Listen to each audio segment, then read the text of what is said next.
begin our look at sports on the NFL gridiron, where the New York Jets were back in action Thursday night at MetLife Stadium. Their second home game in the past 5 days. The Jets welcome rival Buffalo to East Rutherford, New Jersey. The surging Bills, behind up-and-coming quarterback Tyrod Taylor, came into the game at 5-2, but the Jets, with their season on the line, responded to the primetime matchup clad in special uniforms for the night. Their only primetime game of the season, Gang Green answered the call and dispatched the favored Bills 34-21. They did so behind a bruising defense that sacked Taylor 7 times. Matt Forte ran for 2 touchdowns 4 days after complaining the Jets didn't run the ball enough, and an overwhelming defense demolished the Bills. We go inside the locker room for more. It was a big statement. I mean, we knew the task we had at hand with the quarterback and the running back. All week we preached on it. It was our goal and it was our objective this week, and, we came out and did it. We've been motivated week in and week out. We know what we're capable of. This is a darn good offensive line, and when we play the type of football that we're capable of playing, we can be a very good offensive line and be one of the best in the league. And we understand that within our offensive line room. We just got to go out and execute that on a more consistent basis. I mean, every week to me is a must-win. I don't look at, I don't look at each game like, oh, we can just take this one off. No, every game is a must-win. If you want to go where we're trying to go and where we want to go, every week is a must-win. You have to do the main things like playing fast, playing hard, playing smart. You got to know your alignment. You got to know your assignment. You got to play your technique to the best of your ability. And I feel like what we did tonight was just a first step, headed back in the right direction. Man, we got that bad taste out our mouth for that 3-game losing. But the biggest thing, man, I want to celebrate and have fun with my brothers. We're getting this beautiful win tonight. The Jets recovered from another difficult-to-swallow loss on Sunday, then their third in a row. With the weather wreaking havoc, Gang Green dropped a 25-20 decision to last season's Super Bowl runner-up in Atlanta. At that point, the Jets had blown double-digit leads in 3 of their last 4 games. Jeremy Curley's muffed punt was the big play of the week. It cost the Jets a 27% win probability. Here's more from the game that I think may have turned the Jets season around. Left 6 points out there, and obviously the margin was 5. So, like I said, I got to put through the pipes. There's nothing else to say, really. I feel bad for my teammates. Even last year, I feel like guys were still in the whole year. Now, we know what we got. We know we have a good team. We know our whole record could be flipped. We could have a totally different record right now. But so we just gotta go back to the drawing board. Nobody's down on ourselves. Nobody's head is hung low. We're just out here trying to get better, get a win next week. It's definitely frustrating. Anytime you lose, it's frustrating because it's things that we're doing that we're beating ourselves. We got to finish the ball game, man. It's not we got a problem. We just got to find out how to fix it. However we got to fix it, it's just got to get fixed. We just got to all stick together at the end of the day. We're not going to get nowhere pointing the finger at this person and beating this person up or whatever it is. We just got to find a solution to this problem. The Jets may not be loaded with talent, but they have something gritty in that locker room. Head coach Todd Bowles has done some job thus far. If they keep competing, I would hope the Jets get to stick with him around as a coach with some of their young talent and see it through. And to boot, the 38-year-old Josh McCown is proving the naysayers wrong. The veteran quarterback has emerged as a leader of that locker room. He's the right man under center and hopefully can keep the Jets competitive while also helping to bridge the gap to the future. Bryce Petty and Christian Hackenberg should be taking notes. The Jets return on Sunday, November 12th against the Buccaneers in Tampa Bay. The 1-6 New York Football Giants will look to rebound off their bye week when they fell 24-7 to the Seattle Seahawks.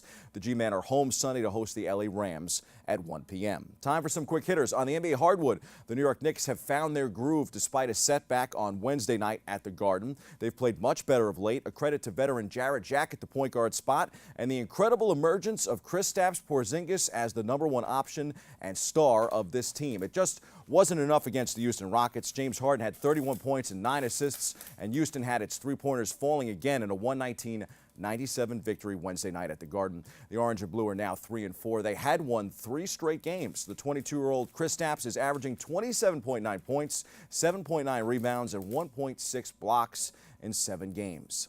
Porzingis' brother did say Thursday that there's no guarantee that Kristaps will sign a Knicks extension, citing issues with the organization over the melodrama and his brother's desire to play for a winner to be continued. Brooklyn Nets playmaker D'Angelo Russell may be some scorer, but his defensive metric is ultra poor. It showed up big time at a 122-114 loss to the Phoenix Suns on Tuesday night, where he could not contain Devin Booker.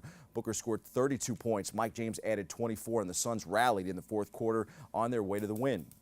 The Nets are in L.A. tonight to face Lonzo Ball and the Lakers. Russell's former teammates anticipate a fired-up D'Angelo Russell in his return to Los Angeles after being traded and called out by Magic Johnson. The Knicks will host Indiana Sunday, and Bronx boy Kemba Walker and the Charlotte Hornets on Tuesday. Walker is averaging 24.6 points per game to date. The New York Rangers may also be back on track. They used a 6-4 victory over the red-hot expansion Las Vegas Golden Knights on Tuesday night to get back in the win column. The Broadway Blue Shirts then pulled a 2-1 overtime win out of a hat against Tampa Bay on Thursday night. That's 2 in a row for the Rangers. They are in Florida for the Panthers Saturday. The 9-2 New Jersey Devils are in Edmonton tonight for the Oilers, while the New York Islanders, who fell 4-3 Thursday night to Washington on the road, return to Brooklyn to face Colorado on Sunday. In MLS action, the postseason has not started strong for either the New York Red Bulls or NYCFC. The Red Bulls fell 2-1 to Toronto FC Monday, while NYCFC lost 4-1 to the Columbus Crew on Tuesday night. The second leg of the playoffs for both teams is this weekend, with Toronto and the Red Bulls meeting Sunday, and NYCFC and Columbus also squaring off on Sunday. From the world of motorsport, Lewis Hamilton claimed his 4th world title in Mexico, showing utter domination over Formula One before the schedule was even up on the season. Hamilton and Mercedes continue to break records. In college basketball, the Duke Blue Devils are #1 in the preseason poll. College basketball fans, the season is on the way. Marvin Bagley III has Duke and Coach K eyeing another crown. Rival UNC's chances of a strong start to the 2017-18 campaign may have taken a hit thanks to senior guard Joel Berry. North Carolina head coach Roy Williams said the point guard broke his hand after he lost a video game to teammate Theo Pinson and a team manager. He's likely out for 4 weeks. I feel your pain, bud. I usually break things in my house when I lose at Xbox. My only suggestion is to not break your own hand in doing so. Injuries have been the name of the game in the NFL this season. You can add big stars Andrew Luck and now the awesome rookie Deshaun Watson to the list. The two quarterbacks have suffered season-ending injuries. Luck's shoulder landed him on the IR, while Watson tore his ACL in practice. Sad news on both fronts. The NFL trade deadline also passed this week. New England made an interesting move, sending Jimmy Garoppolo to San Francisco for a second-rounder. The 25-year-old backup quarterback has been pegged as Tom Brady's future replacement, but now it looks like he will get a chance to be a starter in San Fran. The man he replaces there, Brian Hoyer, the former Pats backup, returned to New England once he was cut from the Niners. And on a final sports roundup note, the Houston Astros bested the LA Dodgers in Game 7 of the World Series 5-1 on Halloween night. In the process, Houston wins its first World Series title and has given a city that's had a tough year a big boost. George Springer, who hit 5 homers in the series, including a big blast in Game 7, was named the Willie Mays World Series MVP. As a nice touch, Houston star shortstop Carlos Correa, all of 23 years young, proposed to his girlfriend on live TV right after the clinching out. Ironically, Sports Illustrated called the Astros back in 2014. They put Springer and the Stros on the cover, saying that the rich farm system would result in a World Series title in 2017. The magazine is now a collector's item, fetching a pretty penny on eBay. Those are the headlines. We hit the C-list for a note on pizza.